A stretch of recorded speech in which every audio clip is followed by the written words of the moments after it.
Got you a down girl on your team. What's up with your girl, YoYo? You're tuning in while I'm having conversations, hanging out with my girl, Ashley Caprice. You're now tuned in to Conversations with Caprice. I'm your host, Ashley Caprice, and I am super excited because I have hip-hop MC, actress, activist, YoYo on the line with me. What's up, girl? What's up, Ashley? You don't understand how excited I am to talk to you.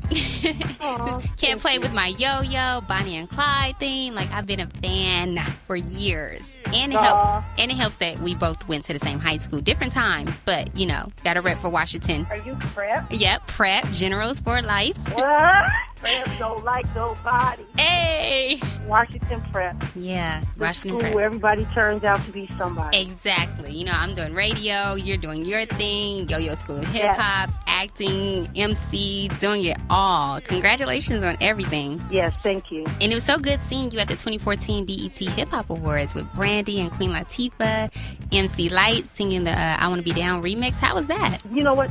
We hadn't done that in so long. And just having all of the energy with all of us women working, really just the sister love, being in the same building at rehearsal, all of that just brought back old times when we were coming up, rhyming together, being around each other on the road, you know, passing each other.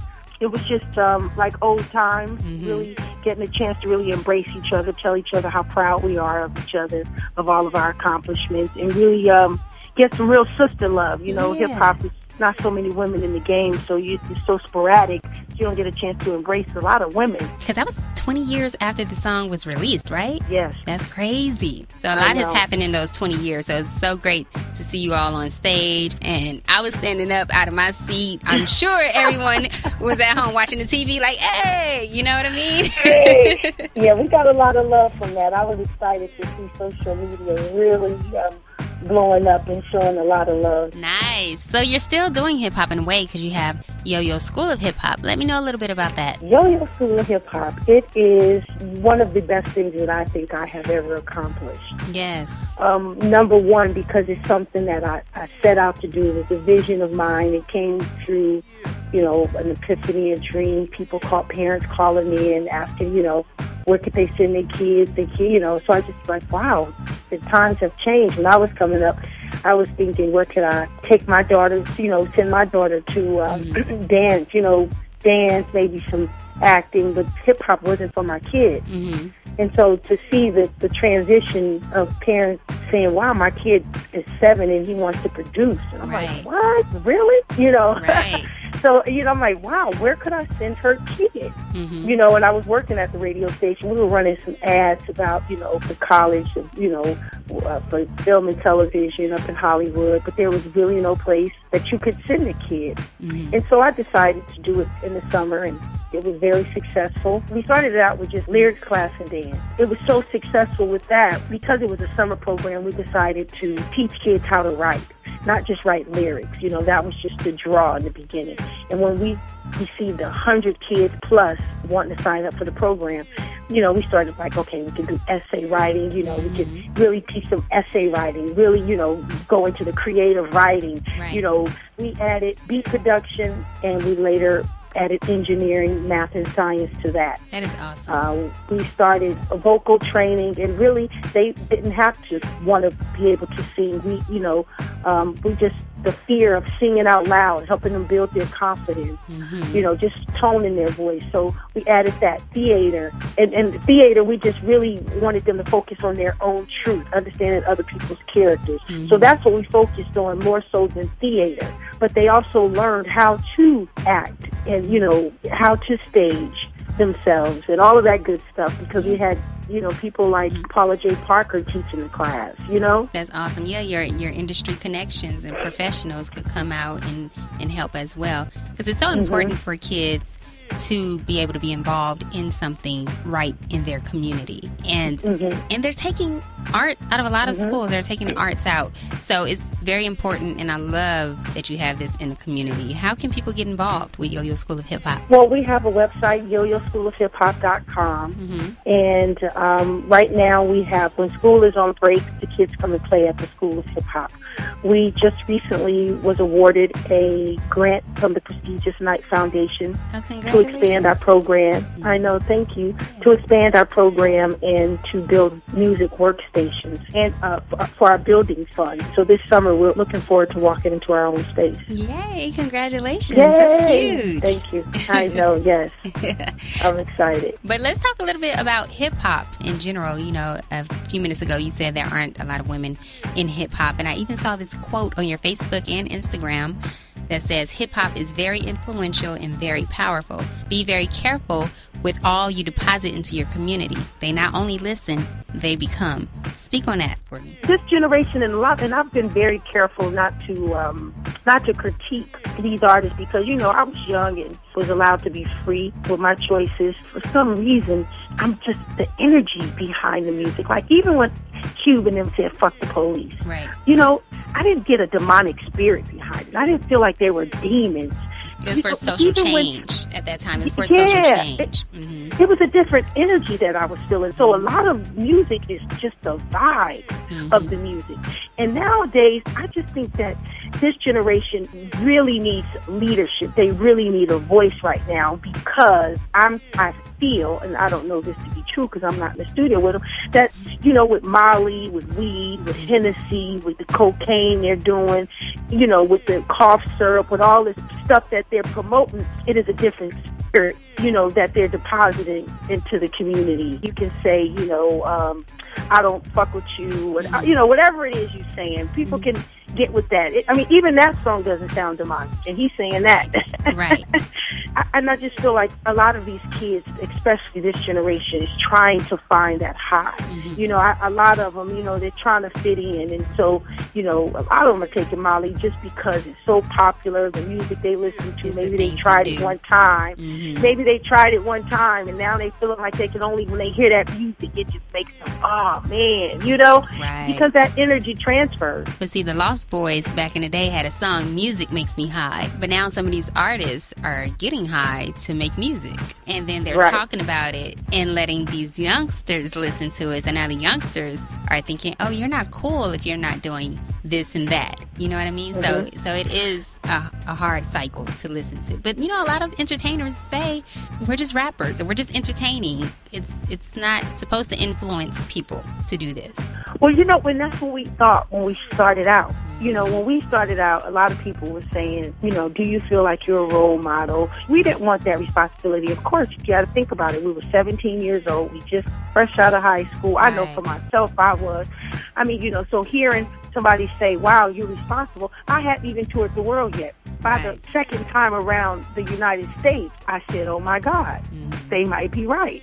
We probably are role models. You know, they are listening. Wow, we do have an impact on them. You know, it actually changed me because when I started, I didn't know who I was rapping to. I didn't know who was going to listen to my music. I was young. I didn't know anything about demographics and what radio. This was pop radio and R&B radio and hip-hop radio. I didn't know who was going to play my music. I learned as I went, and as I went, I started realizing, like, you know, I remember we had that guy to say, you know, it was this big thing where some guy killed someone, and he said he did it listening to Tupac's lyrics. So that was a big thing on panels when we would do interviews. They would say, like, do you think, you know, Pac is responsible, and do you think a person could? And, you know, and that really, you know, I went home at night with that on my mind, really wondering, can it influence like that? You know?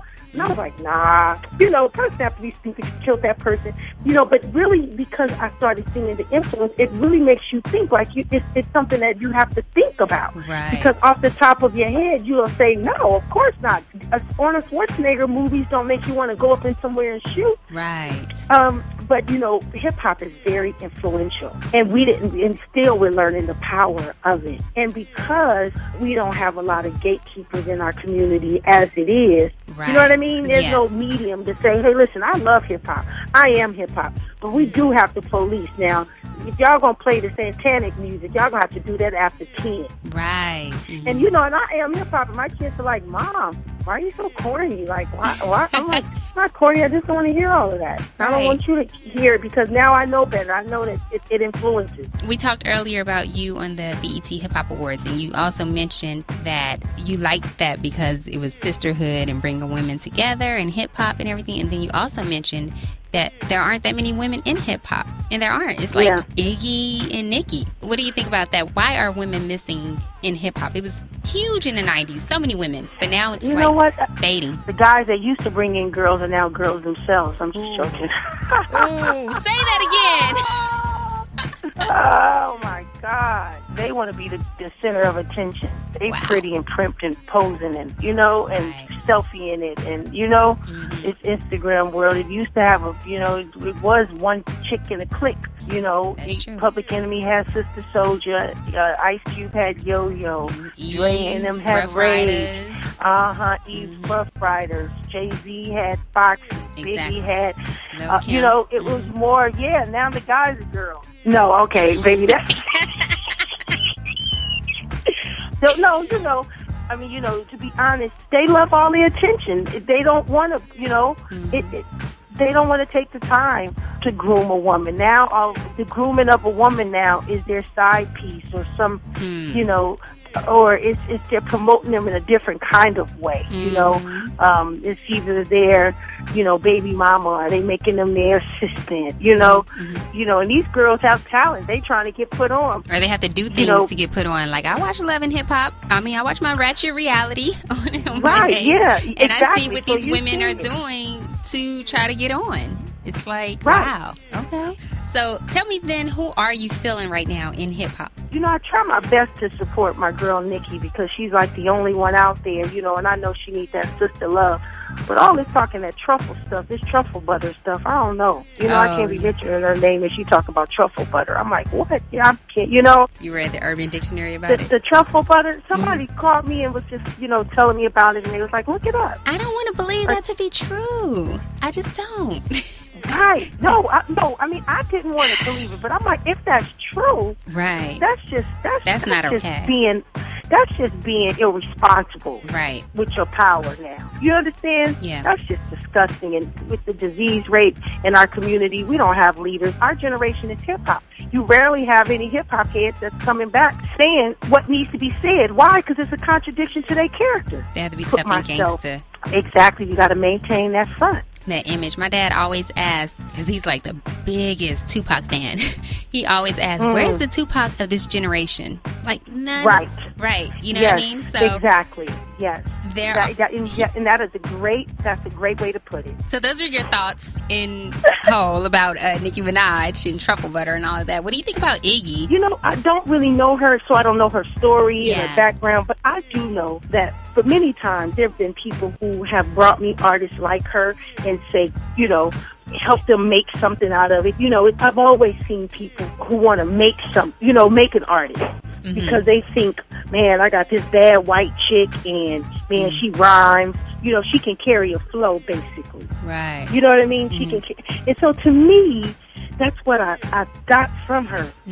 I thought that she was just an artist that they brought in. Looks the part, can sound the part, but can't really do the part. It's kind of like... Well, because she's not original. It doesn't sound like it's her. You know, right? She sounds too much, and that's all it is. People are learning the formula to what it takes to make a successful artist and what to create. And I think that formula has been tried on not just white artists, but black artists. And it has been successful for some black artists. So people are just saying, hey, listen, got a little money, and I don't know this to be true, but this is what I feel, because so many times people have brought me in the studio, you know, hey, just come listen to her. And I'll go listen, and I'm saying, you know, what you want me to do? I want you to write for her. I'm like, You know, I don't mind writing for her and putting that, but you know, is this her? Is this what she do? You can't create the person. Yeah, you just creating it. It's a quick come up. It's a hustle. A lot of them are not going to be around for a long time. They have to learn the culture, and you can only do that with time. That's why I really can't critique too many of the young kids. They're young. They like us. Yeah, I didn't know anything. I didn't know who was listening to my music. I didn't know the impact. I told you I had toured so many times and sat with so many journalists saying, no, I'm not a role model. It's up to them. I'm raising their kids. It's not up to me, you know. But trying to be something I wasn't, trying to be smarter than I really was. I laugh all the time because they used to say, well, what are you doing with your money? So, you know, and I was like, oh, I got 401ks, I got stocks. But I was just saying that stuff because I heard other people saying that. You know? Yeah, you're playing a part, just playing a part. I look back at that stuff now and I just crack up. I say, how many people really knew that I didn't know what the hell I was talking about? You're like, girl, she over there fronting. Right, shut up, lying. Now, Yo-Yo, you did some acting back in the day. You had a few appearances in Boys in the Hood, Minister Society. Will we see you in Straight Outta Compton, the NWA biopic? You know what? I wasn't a part of that journey, so no, I won't be a part of that. Yeah, I met Ice Cube after he was leaving NWA. Got it. Are you going to go see the movie? Yes, I'm promoting it on my page. All right. Can't wait.